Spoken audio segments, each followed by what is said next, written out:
मनन भी इस भाव से किया जाए।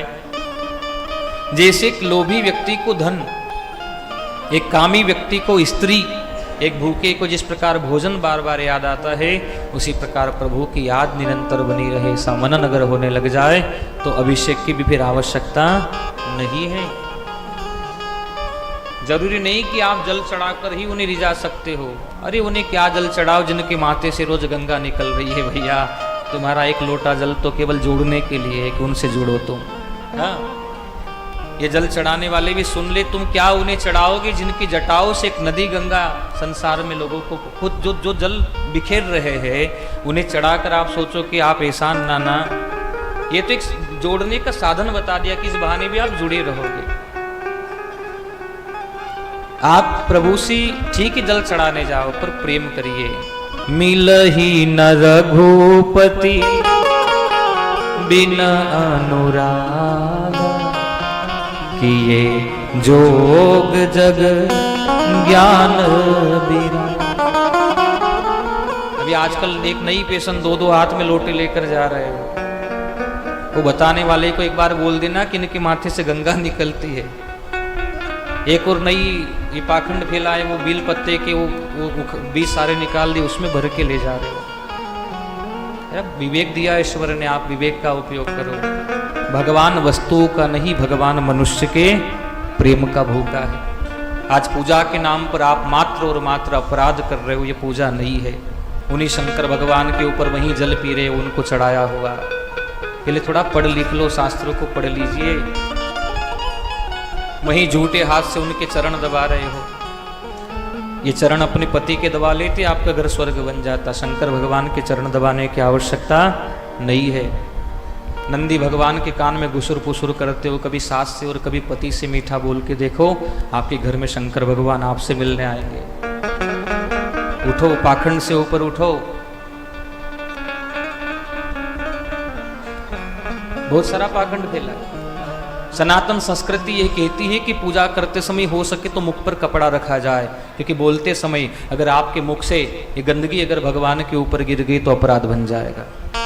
और वह कान में गुसुर पुसुर करना किसने सिखाया? ये उन्हीं लोगों ने जो शास्त्रों को पढ़ते कम है। धर्म ग्रंथों को अगर पढ़ा जाए तो संस्कृति पवित्र रहेगी, सनातन पवित्र रहेगा। आपसे निवेदन है, कोई भी नंदी भगवान के कान में ना बोले, क्योंकि नंदीश्वर समाधि में बैठे होते काय में, और शंकर भगवान बहरे हैं क्या जो नंदी को बोलना पड़ रहा है? और वास्तव में सनातन में भगवान की पूजा भगवान की भक्ति मांगने के लिए की जाती थी। एक बुद्धिमान किसान खेती अनाज के लिए करता है, भूसे के लिए। भूसा तो मुफ्त में मिल ही जाता, जब अनाज अच्छा होगा तो भूसा भी अच्छा। आप भगवान से भक्ति मांगी, जब भक्ति आएगी तो लक्ष्मी और भगवान दोनों आएंगे। क्या मांगिएगा? पता नहीं। अभी थोड़ी देर पहले कौन आया था? मुकेश भैया। और एक वो आरती नहीं हो रही मंदिर में, कब तक इन डूड़ियों में बैठे रहोगे? सुबह आरती हो गई, शाम को हो गई, दिन भर आरती करते रहोगे क्या? भगवान को रिझाना ही है। आप इतनी बड़ी भगत हो तो कीर्तन कर लो बैठकर मंदिर में। और आरती कितनी बार होती है सुन लीजिएगा। 4 बार चरणों की, 2 बार नाभि की, 1 बार मुख की। कितनी हो गई? 7। और 7 बार प्रतिमा की आरती घुमा दो। अब 1-1, 2-2 घंटा आप परेशान करते हो भगवान को। ये विधान का लिखा बताइए आप। अब हमने मना किया कि एक तो आप मशीन बजाओगे, बजती है, पिछले साल भी बजी, और वहाँ मशीन बजेगी तो एक तो यही पहले मैं परेशान रहता हूँ, मेरा माथा पहले दुखता रहता है। और मशीनों से भगवान राजी हो जाता तो फिर एक पागल है साधु संजय अयोध्या मथुरा में बैठकर तपस्या कर रहे, पागल थे वो है। अब आपको तो बस दिखाना है कि हाँ आरती हो रही है। ये फालतू बात ना किया करो। यहाँ आरती हो रही है, 5 मिनट में आरती हो जाती है, बैठकर सत्संग सुनो। सुनना बहुत ज़रूरी है, ये तो होती रहेगी ना, आगे भी होती रही है। अब हम जो है ना रूढ़ीवादी लोग ठहरे, साफा बांध के नहीं आया ऐसा बोलते हैं लोग। अरे भैया, सनातन संस्कृति में शिखा बांधी जाती थी, साफा नहीं बांधा जाता था। प्रमाण दूंगा, राजे महाराजे जब भगवान के मंदिर में जाते थे तो सोने का मुकुट भी उतारकर भगवान के चरणों में रख देते थे। भगवान के आगे सरताज उतार दिया जाता था, बांधा, शिखा बांधी जाती थी। ये सनातन संस्कृति है। पर रूढ़ीवादी लोगों ने जो धर्मशास्त्र को सुनते नहीं हैं, साफा बांध के आओ, और आधा घंटा पूजा लेट हो तो कोई नहीं, साफा बांधना जरूरी है। ये फैशन चल रही है। जबकि सनातन में शिखा बांधी जाती थी। क्या बांधी जाती थी? और मुकुट तो भगवान के दरबार में जाती उतर जाते थे राजेओं के, महाराजे लोग उतारते थे अपना मुकुट भगवान के चरणों में, अपना मुकुट। ये साफा तो एक, भारत में किसान लोग ज़्यादा रहे तो गर्मी से बचने के लिए इन लोगों ने साफे का उपयोग किया। भारत में साफा नहीं, भारत की जो संस्कृति वो शिखा बंधन है। क्या है? ललाट पर तिलक, मस्तक पर शिखा, गले में तुलसी की कंठी, जीवा पर भगवान का नाम, और हृदय में भगवान के प्रति जिसके लिए श्रद्धा है, जिसके मन में श्रद्धा, वही सच्चा सनातनी है। बाकी तो बहुत सारे स्वांग तो बहुत सारे कुछ भी रच सकते हो आप।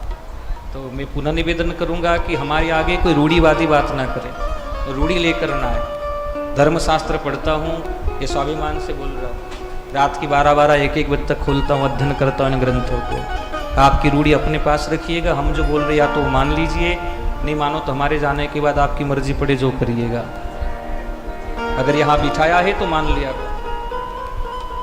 एक माता जी बोल रहे 2 दिन से बरस बरस इंदर राजा, वो गाओ के न वो गा दिया, न पंजाब और हरियाणा जैसा हो गया, फिर बोलेंगे कि मान जा हमारा इंदर राजा। जरूरी है क्या? बुरा मत मानिएगा। जो शिव पुराण में लिखा है वो सुन लीजिए यार, वो गा लेंगे आपका। स्वागत है, स्वागत है आपकी बरस बरस इंदर राजा, हम गा लेंगे। पर कथावाचक से ऐसी डिमांड मत किया करो, हम कथा करने आए। और इसमें जो लिखा है वो सुन लीजिएगा। ये बरस बरस तो कैसेट वेसेट में बजा लीजिएगा भैया। अभी हम जो भाव बताना चाहते वो समझिएगा, वरना फिर हम रूढ़ियों में ही डूबे रहे। एक और निवेदन, आप बताइए कहाँ किस ग्रंथ में लिखा है कि श्रीमद् भागवत या शिव महापुराण की शोभा यात्रा निकाल कर गाँव में नाचा जाए? बताओ, कोई बता सकता है? एक झूठा पाखंड, आखिरी दिन कथा भले आधे घंटे की करो, इनको 4 घंटे चौराहे पर नाचना जरूरी है। कहाँ लिखा है? शोभा यात्रा नहीं। राजा सुखदेव जी ने राजा परीक्षित को मात्र शुद्ध भागवत सुनाइए तो उनको मोक्ष मिला है, और आज उन्हीं कथाओं के नाम पर आप पाप करते हो। 4 घंटे चौराहे पर नाचना, नाचने से ही भगवान राजी हो जाते। तो फिल्मों में आने वाले कलाकार आपसे ज़्यादा अच्छा नाच लेते हैं। आजकल तो वृंदावन के बंदर अच्छा नाच लेते हैं भैया। और हमने तो अब तो स्पष्ट बोल दिया है कि अगर आपको ऐसी कथा करवानी है तो बहुत सारे गुरुजी हैं। हमें मत बिगाड़िए, हमारी संस्कृति को मत बिगाड़िए। यहाँ तो फिर भी आपने मेरी बात मानी इस बार। सुखदेव जी ने राजा परीक्षित को कथा सुनाई, शोभा यात्रा निकाली थी, कोई बोलेगा? निकाली थी। फिर भी मैं आपको अनुमति देता हूँ, इसलिए देता हूँ शोभा यात्रा की कि गांव के जो बड़े बुजुर्ग जो यहाँ नहीं आ पाए बेचारे, वो इस ग्रंथ का दर्शन कर ले, इसलिए गांव में ले जाते हैं। जरूरी नहीं है इसलिए ले जाते कि चलो वो जो यहाँ नहीं आ पाई वो दर्शन कर ले, वो आरती कर ले, और साथ में जाने वाले कीर्तन कर ले। अब वहाँ ये हमारी माताएं बहनें रोड जाम करके 2 घंटे नाचने अगर बैठ जाए तो भगवान आकर समझाए तो शायद समझ में नहीं आता। या आप पाप कर रहे हो, ये फुहड़ता है। धर्म के नाम पर भक्ति करो, मस्ती मत करो। हर जगह मस्ती, हर जगह मस्ती, हर जगह मस्ती। यार मैंने कल भी बोला था आपसे कि आपके मन में जो संशय हो मुझे बताइएगा। सनातन को एक प्रकार से अर्थी निकाल दी हम लोगों ने धर्म के नाम पर। क्या निकाल दी? अर्थी, है ना। हमने थोड़े दिन बाद तो ये शव यात्रा में नाचेंगे लोग, अगर नहीं रोका इनको तो वहाँ भी कुछ नए भजन गाने बन जाएंगे। हमारी पवित्र संस्कृति को समझिएगा। जिस पवित्र संस्कृति में हमारी माता है, माता पद्मिनी, कोई पापी व्यक्ति, विधर्मी व्यक्ति उनका शरीर ना देख ले इसलिए जौहर में आग लगाकर कूद गई थी। वो भारत है, ये भारत। नारायण हरि। ठीक है, आज कानून अलग है, स्वतंत्रता है, पर क्या स्वतंत्रता के नाम पर बर्बादी कर दोगे आप हमारी संस्कृति की? अरे सिख महिलाओं को, मुस्लिम महिलाओं को देखिए के नाम पर। मैं तो उन पुरुषों को देखता हूँ और विचार आता कि आप अपनी बहन बेटियों के ठुमके देख कैसे लेते हो यार। थोड़ा बहुत जमीर जिंदा हो, सावधान हो जाओ संस्कृति के लिए। ये शव यात्रा में नाचेंगे थोड़े दिन बाद।